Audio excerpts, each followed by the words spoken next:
তেল আভিভে ব্রেকফাস্ট টেবিলে চলছিল খাওয়া দাওয়া, হঠাৎই বেজে উঠল সাইরেন। মোবাইলে এলো অ্যালার্ট।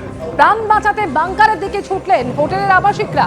সেই ছবি তুলে ধরেছেন আমাদের প্রতিনিধি বিশাল পান্ডে।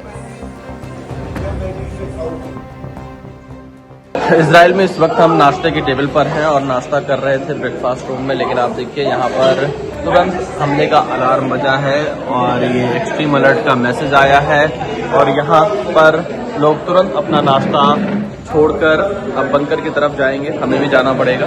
ये तस्वीरें मैं आपको दिखा रहा हूँ, लोगों के जाते हुए सीधे बंकर की ओर, बंकर की तरफ लोग भाग रहे हैं यहाँ से। कुछ इस तरह की स्थितियाँ इजराइल में लगातार बनी हुई है। विशाल पांडे, एबीपी न्यूज, तेल अवीव, इजराइल।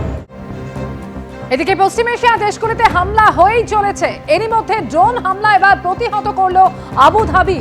আবুধাবিতে ড্রোন হামলা প্রতিহত এয়ার ডিফেন্স সিস্টেমের। ড্রোন হামলা প্রতিহত করলেও 6 জন আহত হয়েছেন। পাকিস্তানি এবং একজন নেপালের বাসিন্দাও রয়েছেন তাদের মধ্যে।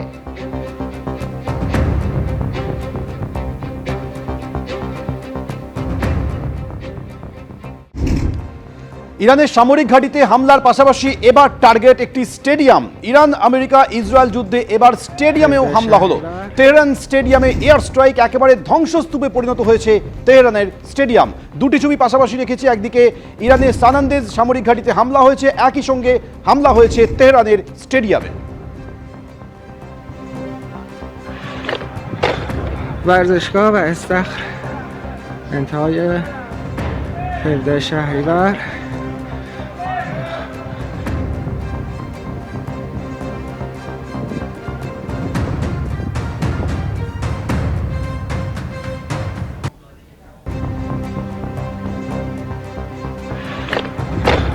ورزشگاه و استخر انتهای 17 شهریور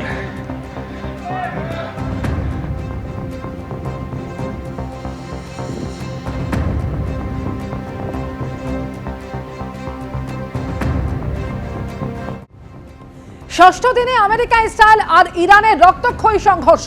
আর এরই মধ্যে এবার ইরানের সামরিক ঘাঁটিতে হামলা চালানো আমেরিকা।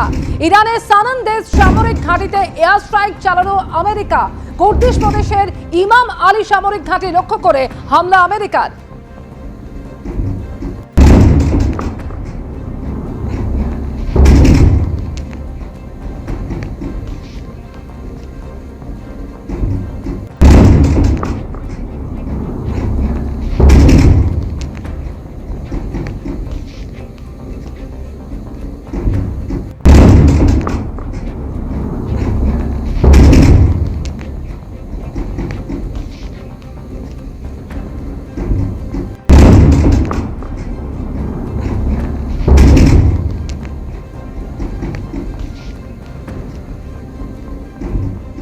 ছবি আপনাদের সামনে রেখেছি। ইরানের সামরিক ঘাঁটিতে এবার হামলা আমেরিকার। সানান্দেজ সামরিক ঘাঁটি এবং সেখানে এয়ার স্ট্রাইক চালালো আমেরিকা।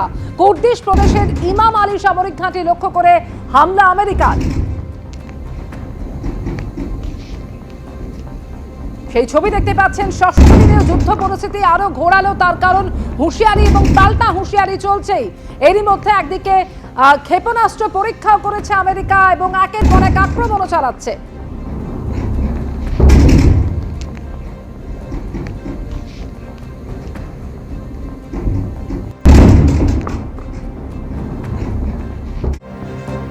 এদিকে পশ্চিম এশিয়া দেশগুলিতে হামলা হয়েই চলেছে। এরই মধ্যে ড্রোন হামলা এবার প্রতিহত করলো আবুধাবি।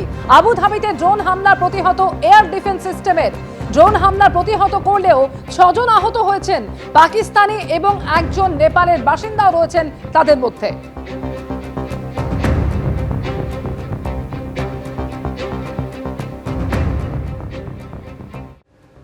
এরই মধ্যে মধ্যপ্রাচ্যে যুদ্ধের ষষ্ঠ দিনেও কাতারের ওপর একাধিক বিস্ফোরণ হয়েছে। দোহার আকাশে দেখা গিয়েছে সেই বিস্ফোরণের শব্দ। দোহাতে নতুন করে বিস্ফোরণ এবং যার ফলে আতঙ্ক ছড়িয়েছে গোটা শহর জুড়ে।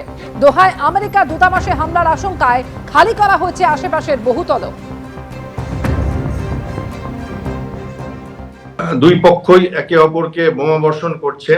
একদিকে আমেরিকা থেকে থেকে হুঙ্কার ছাড়ছে যে আমরা দেখে নেব, ইসরায়েলও শেষ দেখার কথা বলছে, এবং ইরান অপেক্ষাকৃতভাবে একটু মিলিটারিলি সামরিকভাবে কমজোর হলেও তারাও কিন্তু কোথাও একটুখানি ভূমি ছাড়তে রাজি নয়। যেটা আজকে সকালে ইউক্রেন বলেছে যে আমাদের কাছে অ্যান্টি ড্রোন আছে, ইরানের যত ড্রোন আছে আমরা নামিয়ে দিতে পারি।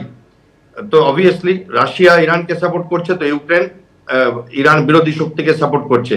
অস্ট্রেলিয়া আজকে যুদ্ধে যোগ দেওয়ার কথা বলেছে। কানাডা গতকাল অবধি বলেছিল আমরা এই যুদ্ধে নেই, আজকে বলেছে না, হয়তো আমরা এই যুদ্ধকে এড়াতে পারবো না। না চাইতেও জড়িয়ে গেছে শ্রীলঙ্কা, কিছুটা না চাইতেও একটুখানি ভারতের ওপরও আঁচ এসছে। আপনারা জানেন গতকাল সাবমেরিন টর্পেডোর, ইউএস সাবমেরিন আর ইরানিয়ান জাহাজের টর্পেডো আঘাতের পরে। এছাড়া ইরান হুমকি দিয়েছে যে আমরা পৃথিবীতে যেখানে যেখানে ইসরায়েলের এমবাসি আছে আঘাত করব। সেটা ভারতের জন্য চিন্তার ব্যাপার, কারণ ভারতে দূতাবাস আছে দিল্লিতে, আছে কনসুলেট আছে মুম্বাইতে, বেঙ্গালুরুতে। তো এইগুলো দেখতে হবে যে ইরান আর কি কি করে। স্টেট অফ হরমুজে একদিকে যেমন ইরান বলছে যে আমরা কাউকে যেতে দেবো না চায়নার জাহাজ ছাড়া, সেইখানে আবার দেখা যাচ্ছে যে ইউএস বলছে আমরা 48 ঘন্টা এমন আঘাত করব ইরানকে যে তারা সব ভুলে যাবে, এবং স্টেট অফ হরমুজ দিয়ে আমরা গ্যারান্টি দিচ্ছি। ইরান ইসরায়েল আমেরিকার যুদ্ধের আবহে দিল্লির ইরানের দূতাবাসে ভারতের বিদেশ সচিব বিক্রম মিশ্রি। ইরানের সুপ্রিম লিডার খামেনির মৃত্যুতে শোক প্রস্তাব নিয়ে বইয়ে স্বাক্ষর।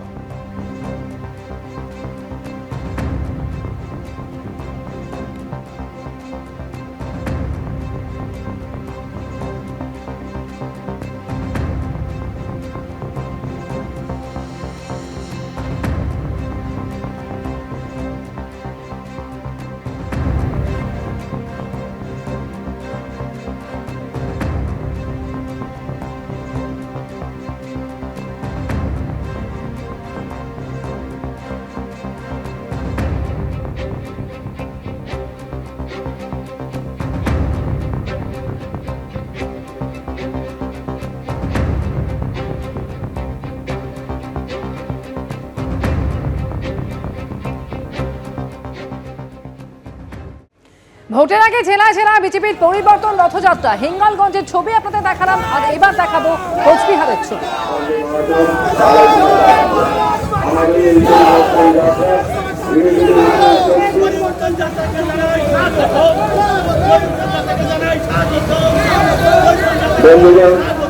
আমাদের এই পরিবর্তন যাত্রায় উপস্থিত হয়েছেন আমাদের প্রাক্তন